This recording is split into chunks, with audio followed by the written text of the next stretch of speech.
FM Live Drama. Hello mga idol! Ako nga pala si Anita. Hindi ko tunay na pangalan. 35 years old, na nakatira sa Bulacan. Isa po akong single mother mga idol at may isang binatilyong anak. Pagtatrabaho sa laundry shop ang aking kinabubuhay pang tustos sa gastusin namin ng anak ko. Kahit mahirap yung buhay, gusto kong igapang ang pag-aaral ni Carlo, mga idol. Dahil ang gusto ko, huwag siyang lumaking mangmang katulad ng kanyang ina.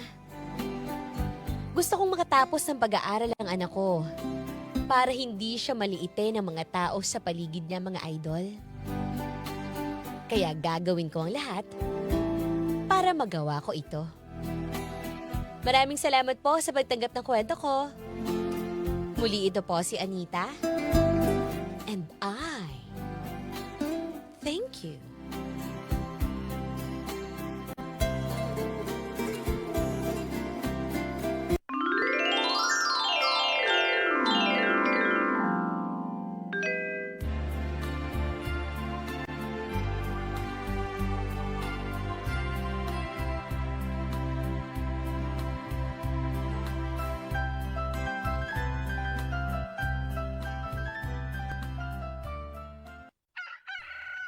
Ay, nako. Kailangan talagang gisingin itong batang ito.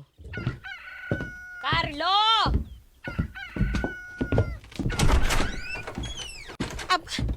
Carlo, ano ba? Gising! Aray ko, ano man, aga-aga ngingay mo na. Diyos ko, anak, anong oras na? Malilate ka na sa klase mo? Nakahilata ka pa rin? Yan ang sinasabi ko, kaka-cellphone mo yan. Ibuksan mo nga itong bintana. Diyos ko, napakabaho dito sa kwarto mo. Nakasilaw eh. Ano ba sarap mo yung Kalat-kalat bintana. yung gamit mo dito. Ano, bumangon ka na. Ako naman. Papasok ka na sa school, oh. Araw-araw na lang ganyan ba? Paulit-ulit ka na lang eh. Ano ba? Ano ba? Pababayaan mo ba yung eskwela mo? Yan ang sinasabi ko sa'yo. Ang kayamanan mo ay ang kaalaman mo sa eskwelahan. Ako paulit-ulit na lang. Ayan na, papunta ka pala, pabalik na ako. Paano na lang kung mawala ako dito sa mundo? Sino mag-aalaga sa'yo? Aba, totoo yan, anak. Paano na lang pag nawala ako dito? Ano lang gusto mo? Pagtawanan ka ng mga tao? Dahil mangmang ka? O ano? Sabihin nila, di ka makabasa, makasulat, katulad ko? Eh, nag-aaral naman ako ng maayos eh. Wala namang ginakawang masama eh. Ano pa? Kaya nga bangon na, bangon. Aray ko. Sige na. Babangon na ako eh. Oh. Sumama talaga eh. Aga-aga, pinubuisit ako. Binibisit ha? Sila ba Ay, yung di. tsinelas Di, joke ko? lang, joke Halika lang. nga dito! Joke lang, Mike.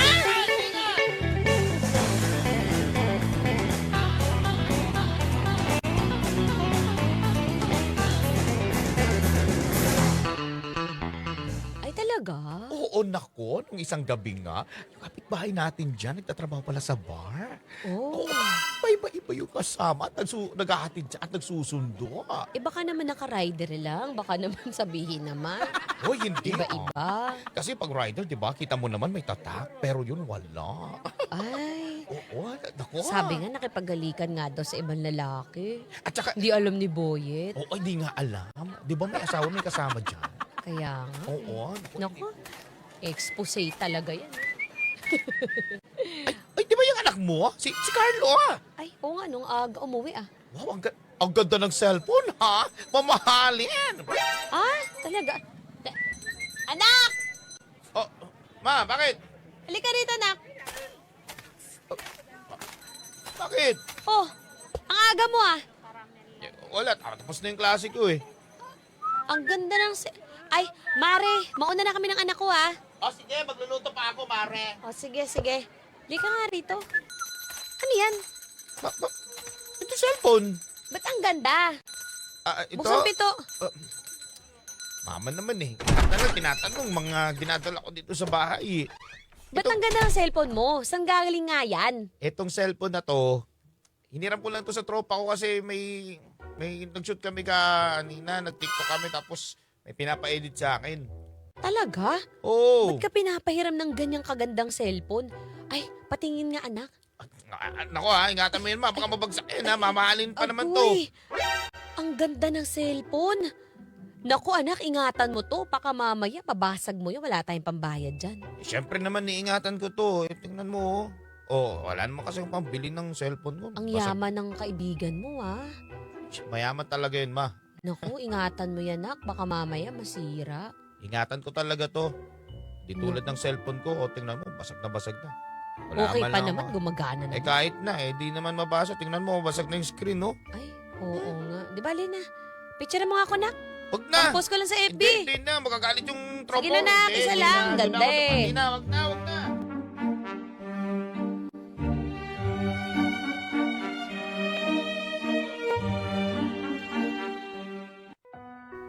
Yun na, nak.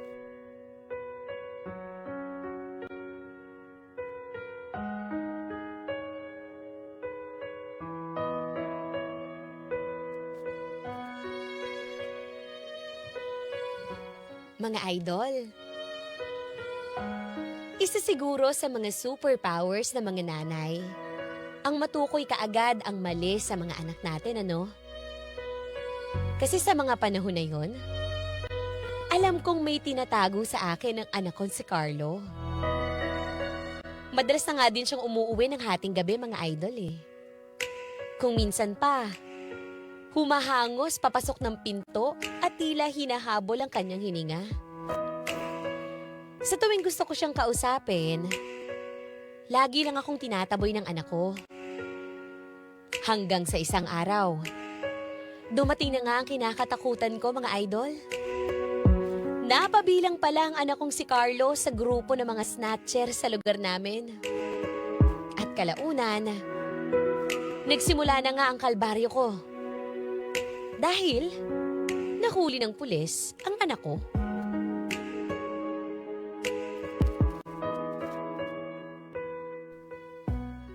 O anak, ito ha. Pagpasensya mo na yung luto ko. Ito lang nakayanan ko ngayon eh.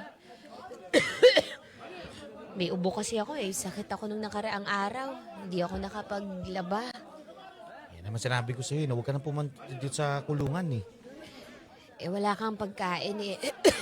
Diba? O to nak, ito. Pasensya ka na dyan ha. Di ba naman, ma? Huwag mo na ako lalahanin. At saka magpahinga ka na lang sa bahay. Tingnan mo, nirarayuma ka na. Tsaka inuubo ka pa. Pinipilit mo pa pumunta dito. Paano pag lumalayan? Ako ba? Ubo lang naman ito. Kaya ng tubig-tubig to. Naglagundi naman din ako. Nagpakulo ako. Kamusta ka rito? Nag-uulan eh. Hindi ka ba sinisipod? Yung baka nakasalubo ko dyan, nag-uubo rin. Diyos ko, nagkahawa na kayo rito. Walang naman ako dito, ma. Pero mas okay sana na magkasama tayo sa bahay. Nak, huwag kang mag-alala. Konting tiis na lang ha. Sasaan pa matatapos na rin to. Ma, pasensya ka na sa mga problemang binibigay ko sa'yo. Sa mga sakit sa ulo na binibigay ko sa'yo. Hindi ko naman inaasahan na ito yung kahantungan ko eh.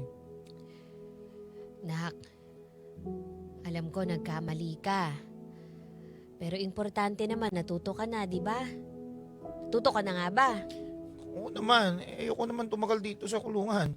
At saka, namimiss ko na sa labas eh. Oh. Namimiss ko na yung kwarto ko dun eh. Namimiss ko na yung sala natin doon sa bahay eh. Ba, huwag kang umiyak. Di bale na. 2, 3 hearing na lang naman, di ba, matatapos na kaso mo. Tignan natin kung makakapasok ka sa plea bargaining mo. Ma, salamat ha. Tumatanda na ho kayo. Pero, puro problema pa ang binibigay ko sa'yo. Salamat sa pagtsatsaga, ma. Di bale. Ito, ma. Oh, ano yan, anak? Basta, basahin mo na lang pagdating mo sa bahay. Aba, ano to? Sinulatan mong mama mo? Basta, baka makakita pa ng ibang kasama dito. Baka sabihin. Ba't kung ano nahihiya binigyan. ka? Ikaw talaga, nak. Sige ha. Ingat ka dito, nak. Tsaka magdasal ka, ha. Pasasaan pa, makakaraos ka rin. Sige na, uwi ka na, ma. Love you, nak.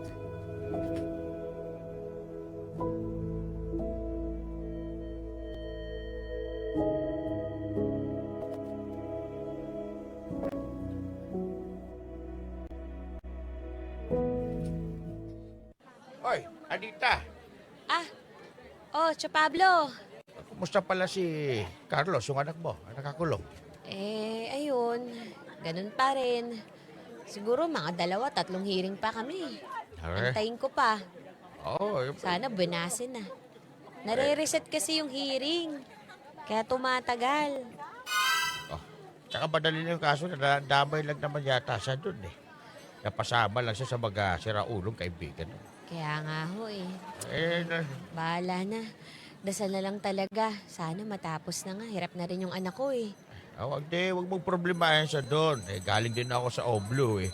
Ilang buwan din ako doon. Talaga ho? Oo. Tsaka, pagdasal mo na lang na matapos ka agad yung problema ninyo. At tsaka, ipagdasal mo na di na umattend sa hearing yung naging biktima niya yung ng anak niyo tapos sa mga tropa niya. Ay, sana nga ho. Nakikita ko naman kay Carlo kahit papano. Babago-bago naman siya Ay, Alam niyo ba ho, sinusulatan niya na ako. Nakakatawa naman yung anak ko. dapat lang magbago na siya sa mga maling gawi. Ako nga nagbago na ako Mali talaga yung ginawa ko mintakin mo. At kahon lang ng alak yung kinuha namin. Nakulong tuloy ako mali naman talaga. Ay. Ganun din. Hayaan mo. Pagsisisihan niyo yung ginawa niya. Maraming salamat ho Alam ko, naiintindihan niyo ako. Di bali ho, pagka nakaraos kami, makakabawi rin kami sa mga tulong niyo sa amin, Tio Pablo. Oo. Ito. Galing din ako doon sa pinapasukan kong tracking. May nakita din ako sobra. Para sa'yo na to. 2,000. Salamat ho. Kunin mo na. Ka nang umiyak sa mundong pabago-bago. Pag-ibig ko ay totoo. Ako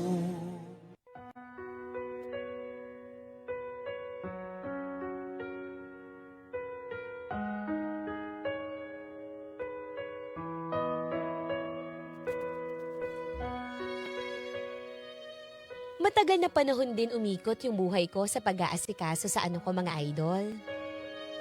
Pero sa awa ng Diyos, nakalabas siya under probation at nagkaroon ng panibagong tsansang makapagsimula ulit sa buhay.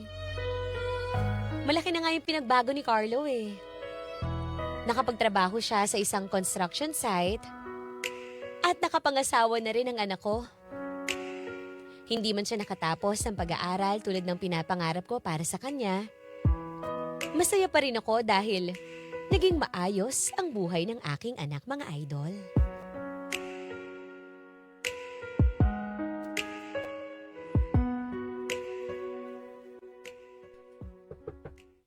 Tapo! Sandali! Tapo! Ito na. Oh, naparito ka, boy. Aling Anita, Oh, ano? Asan si Carlo? yun na nga po wag po kayong magugulat ha. Ano ba? Sabihin mo nga, wag kang ang ganyan magsalita. Kinakabahan ako sa'yo. Ayoko ng ganyan. Huwag po kayong mabibigla. Si Carlo,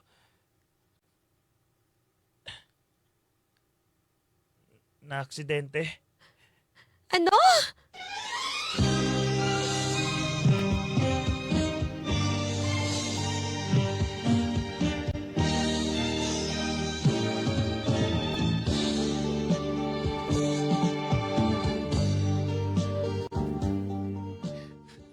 Aling Anita, nakikiramay ako sa pagkawala ni Carlo. Salamat. Tatagan mo yung loob mo, ha? Oo, salamat. Ayun na, si Aling Anita. Boy, Aling Anita, nakikiramay po kami. nakikiramay ho kami. Salamat. Na may pinadala din po yung boss namin ng mga biskwit tsaka mga kape.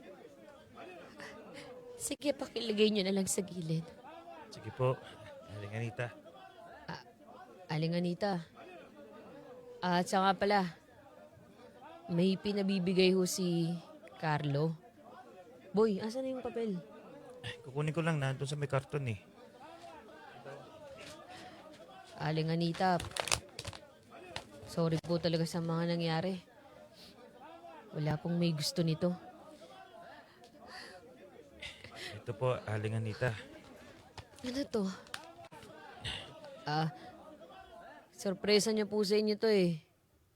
Sabi niya ho, magbe-birthday daw ho kayo. Sulat po yata to, tsaka nilagay na po namin dyan yung perang yung pinabibili niya. Diba? Yung sweldo niya. Tinipid niya po kasi yun eh dahil gusto niya nagpabili sa amin ng washing machine. Sabi niya ho kasi gusto niyong magsimula ng laundry business niyo eh. Di ko na ho binili. Bibigay ko na lang po sa inyo yung pera. Ano? Akin na yung sulat. Basahin ko. Ito.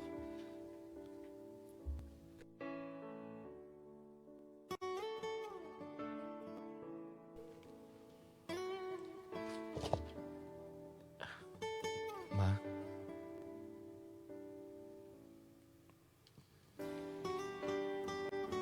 Ito yung regalo ko sa'yo. Sa darating mong birthday. Sana magustuhan niyo po. Ma, sa lahat ng mga taong nakilala ko, kayo ang nag-iisang sa mga gusto kong maging masaya. Sana matanggap mo to. Tinagdagan ko pa yan para liban sa mga washing machine na gusto mo, may mabili ka pa para sa sarili mo. Ma, kahit na puro problema yung binigay ko sa'yo, mahal na mahal kita. Walang masihigit pa sa pagmamahal kayo sa ma. Ingatan mo ang sarili mo, ha. Advance happy birthday, ma. Mahal na mahal kita, ma. Salamat, ma.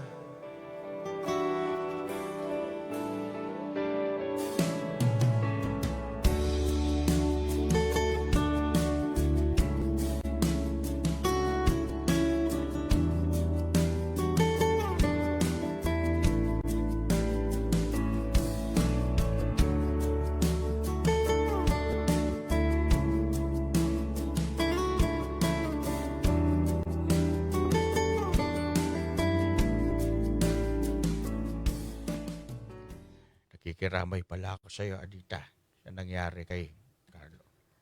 Salamat po. Tatagan mo lang yung loob mo. Sana, hindi naman ito yung pagkakataon para hindi mo na ipagpapatuloy yung buhay mo. 40 days na po nakakalipas. Hindi ko pa rin matanggap. Magsisimula na ng panibago yung anak ko eh. Nangyari pa to. Kawawa ang anak ko. Kawawa ang anak ko, Tio Pablo. Pagdasal mo na lang. Sa palagay ko, babantayan ka naman ni Carlo. Nandito lang siya sa tabi mo. Sayang ang buhay niya. Sayang ang buhay niya. Sana ako na lang. Sana ako na lang nawala, Tio Pablo. Anak.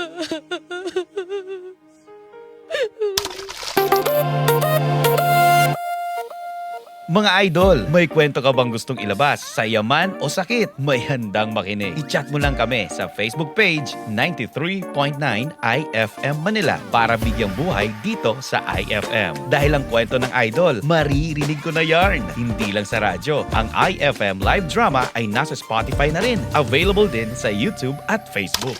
Grabe naman yun. Ayan, idol, no? Ang bigat talaga sa kalooban na yung pinakamamahal mong tao, no? Talagang binawi ng may kapal na hindi man lang nakabawi sa'yo. Diba? Ganun yun. Inintay na lang ni Aling Anita na makabawi si Makabangon sa buhay. Makabawi sa buhay si Carlo. Diba? Kasi nagbago na siya eh. Natuto na Correct. siya eh. Pero yun nga, ang buhay ay maikli lang talaga. Diba? Parang Sabi- speechless tuloy kami ni Oo. Daddy Dong. Parang parang yun talaga. Yun yung tanggapin natin na talagang nangyayari yan sa realidad, sa buhay natin. Mhm. Meron mauna. Maybe yun talaga yung purpose ng buhay ni Carlo, no? And kahit masaklap, life must move on. Mm-mm. 'Di ba? Hindi tayo dapat ma-stuck doon sa syempre it's easier said than done. Pero find a way, 'di ba, para magkaroon tayo ng moments na maging masaya ulit, Mm-mm. 'di ba? Kay Aling Anita. Tapos parang maging masaya pa rin tayo sa mga na-experience natin, doon sa mga moments na nagbago na si Carlo. 'Di ba? O yun na yung mga moments na i-cherish natin forever. Yung mga pagbabagong yun.